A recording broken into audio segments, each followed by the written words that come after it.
Okay, welcome.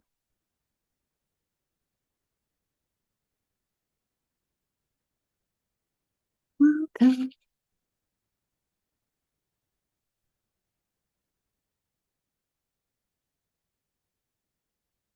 We are live. Welcome to Temple Time. And today's going to be a very short one.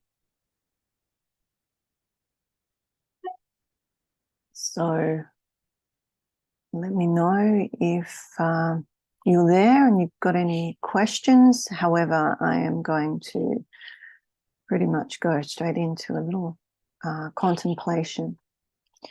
So just take a breath while we wait for a few more to come on.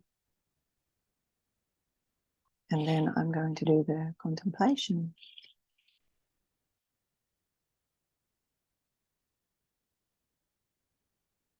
Okay.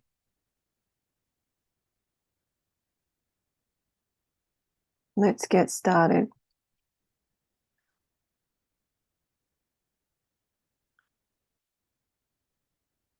So I was going to take you outside to the garden today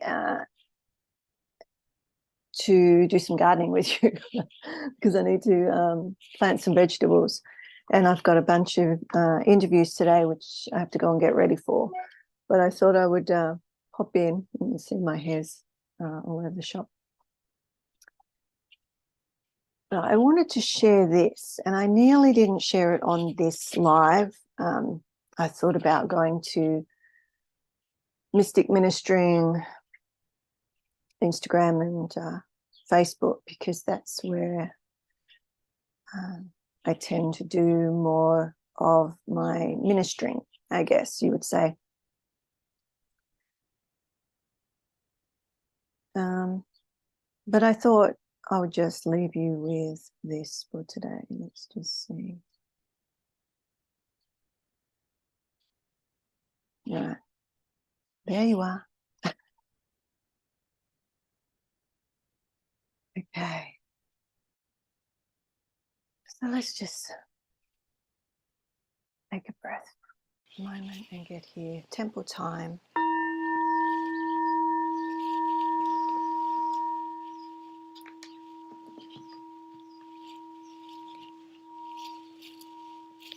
And we're merging.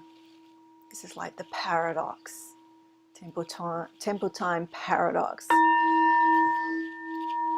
I'm Cynthia Harrison from Romulus Healing Arts and Mystic Ministering and the Academy of Conscious Evolution and Spirit Whisperer series. And we're moving into series 4 in December.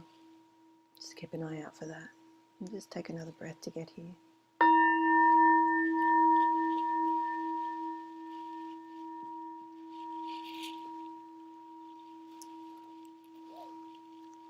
So, in the last moments of the morning, this is what came to me, and this is what I'm sharing. It's a contemplation, it's a deep teaching. It's a parable from the Zohar, which is a mystical text. It's based on paradox. And mystics love paradox. Okay, so I'm going to share it with you. It doesn't matter what you believe. This is about love and fear, the paradox of masculine, feminine, and life in general, right? So let's get into it. So it's from the very beginning. And some of the language you may not understand, or you may have to sit with for a while. If you've got questions, you can ask me, put it in the chat or ask me afterwards. Those of you that have been around for a while with me will know some of the language. So, there is a little bit of Aramaic, a little bit of Hebrew, but it's basically English. And I'll I'll translate. But it's just a little parable, and it's a description of emanation. It's a description of emanation. It's a description of how all that is comes into being. It's a description of the beginnings. And I felt inclined to share it with you as a meditation. And so I will unpack some of it. And I'm going to leave you with that contemplation for the day or for the week. I may come back at different times. Tonight, I'll be on Mystic Ministering's Instagram live around 5:50 Hawaii time for sunset.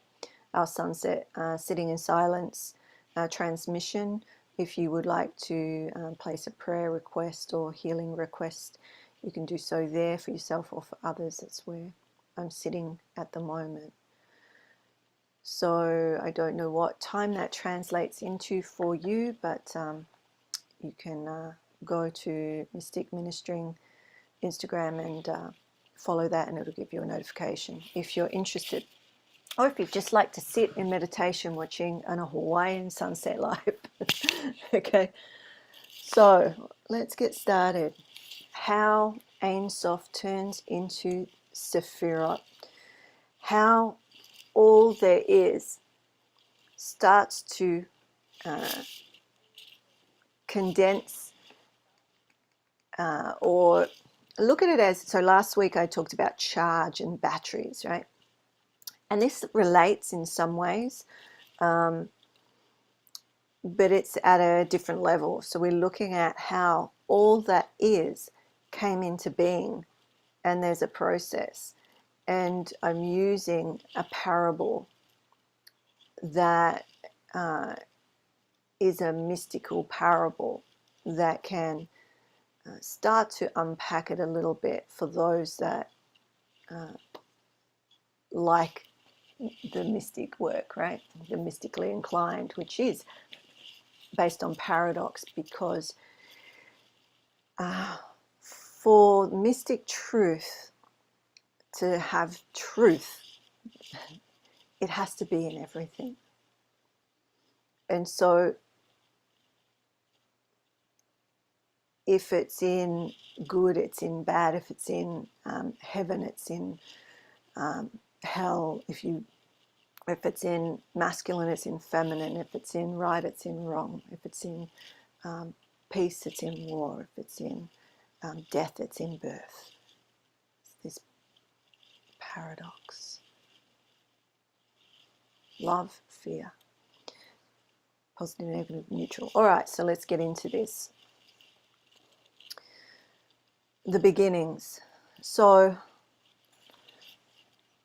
when all there is turns into the emanations of light, the emanations of the beloved, of God, of, in Hebrew it's Ein Sof, meaning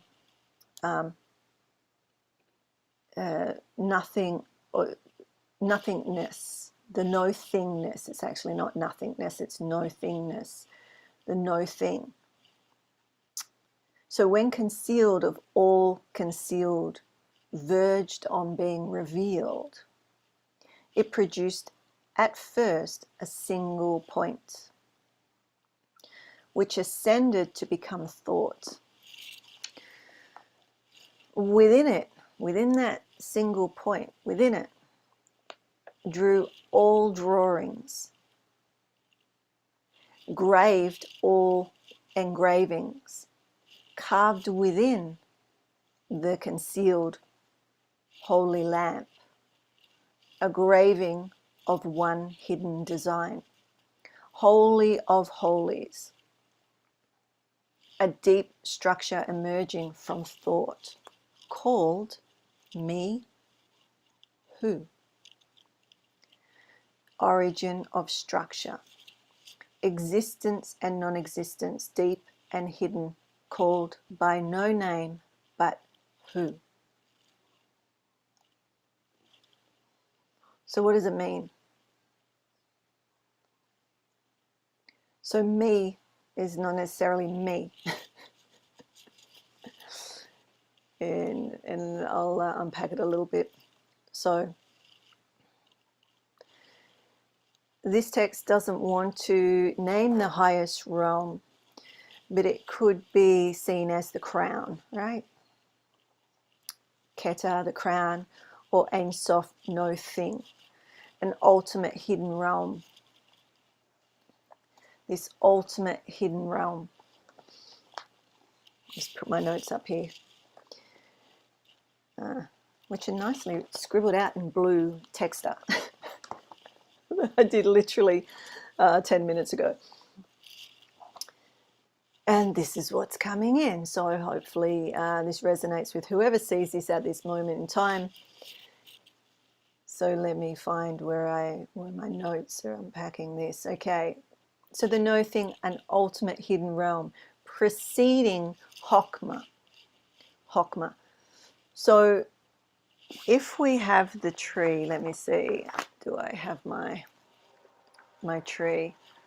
So we have the crown, and then we have Hokmah and Bina.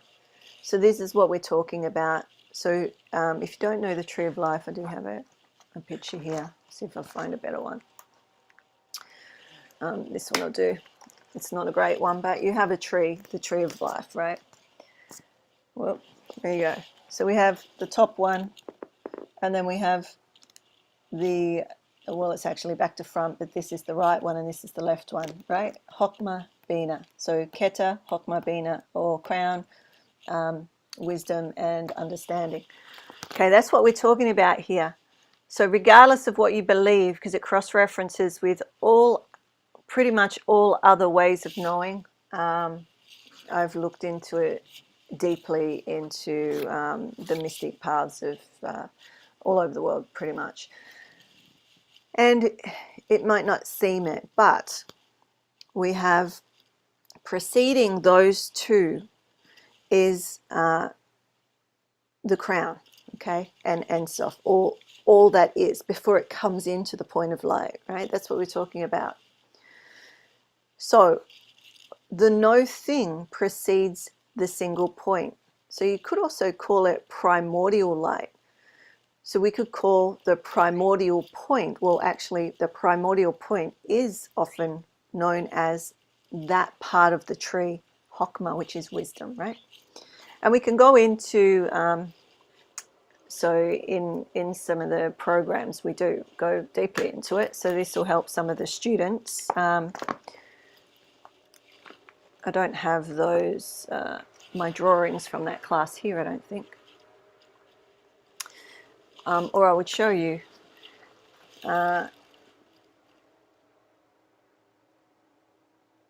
Each one also relates to the matriarchs and the patriarchs of different religious texts, right? Or spiritual texts don't necessarily have to be based on a religion as such. But what happens is a lot of it ends up being some form of structured way of knowing, right? So this, all there is, this no thingness, was on the verge of revealing self, right? It first produced a single point. So that primordial point is Hokmah, right? The right hand side of the tree, up the top. In Hebrew or Aramaic, it's the points which ascended to become thought. So thought, Hokmah, wisdom, right, is the divine mind. Divine mind. The beginnings of God's mental capacity, or that primordial light's capacity of thought, of mental capacity in, I was going to say, I don't want to confuse you, because this may confuse you if you don't understand the language. So bear with me, because some of you have been following, and this will be the next piece for you, right? So within it itself, or the point, the beginning, to sketch out all other sephira, or all other emanations, all other aspects of the existence for us and beyond us, of all to come.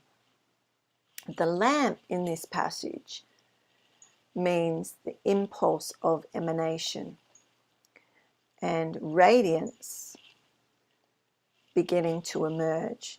So I'll go back to the passage where it says, within it drew all drawings, graved all engravings, carved within the concealed holy lamp, a graving of one hidden design. Right? So the holy lamp is the impulse of emanation, the radiance beginning to emerge. And so it has arisen in mind. And so the sketching and engraving of one hidden design, or holy of holies, a deep structure of emerging from thought called me. Me in Hebrew is who in English. And Bina is me or who. So this is what it's all that it's code, right? So those called to this, the mystical ways, just feel into it, and it often won't make full sense, because it's a poetic, mystical way of understanding the emanations of all that is, right?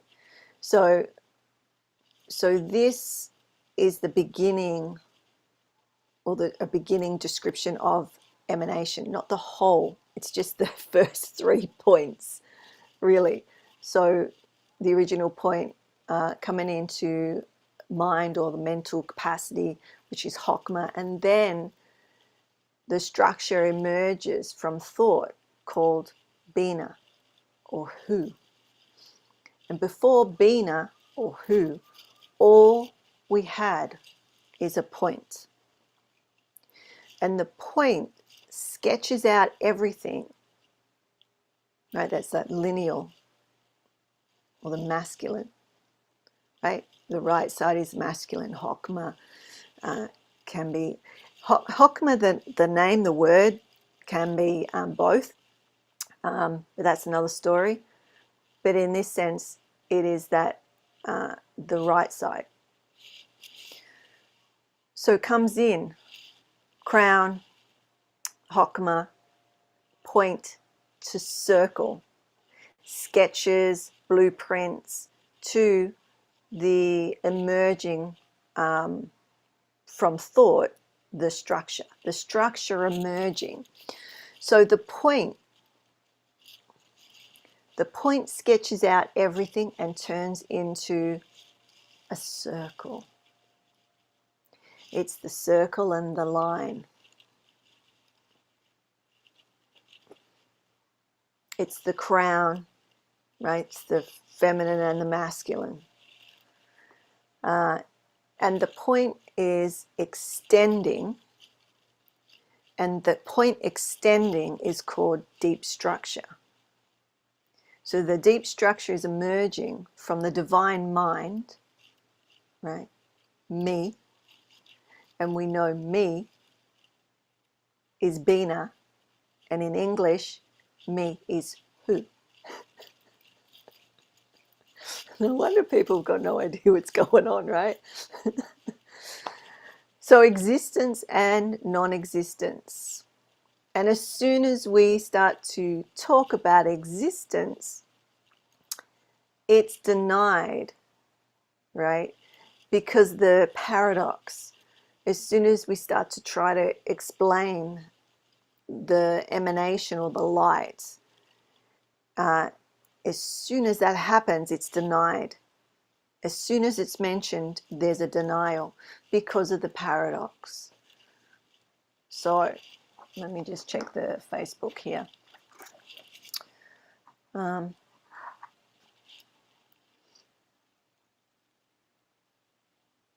Ranga. Hey, Ranga. All right. So I just wanted to share that and see how that relates to the beginning. You could see it in the Big Bang. You could see it in all the beginning aspects of, you could look at it as Genesis. Now, where the feminine comes in, where the aspect of the beloved comes in as the feminine sort of, I don't want to say counterpart, because see how when we start to describe something, straight away we have to undescribe it. It's like we're creating separation because the beloved or the God or the no thingness, when it is brought or emanated into containers into the world, right? So this is energy. Last week we talked about voltage and energy within our body and how it has to be those battery packs within our meridians and muscles, and how our fascia works and whatnot, right? We've got that. There's all these different parts. Now I'm giving you this mystical understanding of parts as well, right? Yet they're all connected. And that's the paradox of the mystic way of being, okay? And science and math, the general science and math world do not like paradox. However, within this, the magnificence of the math and geometry is mind-blowing. It literally is mind-blowing. So the start of the no-thingness